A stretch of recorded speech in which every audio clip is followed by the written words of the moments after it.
కాదు బాబాయ్. మరి தலைவா உங்க சீலாரிக்க ரக்ஷன் இல்லாம போயிச்சா? ஐயோ கடவுளே! ஐயோ ரொம்ப மோசமா இருக்கே. పంచకరిక అయ్యో தலைவா. ఏంట్రా శీలం పోయిన వాడికంటే నువ్వే ఎక్కువ చేస్తావు. ఇదిగో ఇంకొక మాట వచ్చిందంటే అక్కడ ఉన్న లాఠీ ఎక్కడ ఉంటుందో నాకే తెలియదు. ఎందాచి தலைவா.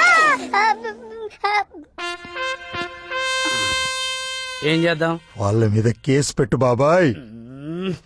నీకెలా చెప్పాలో అర్థం కావట్లేదు. ఖాళీ అదే ఆడవాళ్ళ మీద అత్యాచారం జరిగిందనుకో ఐపీసీ 376 సెక్షన్ ప్రకారం శిక్షించడానికి చట్టం ఉంది.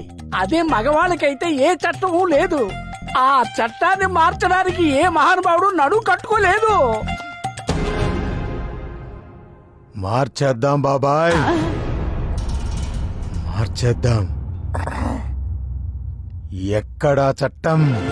పుస్తకాల్లో. ఒక్క నిమిషం బాబు.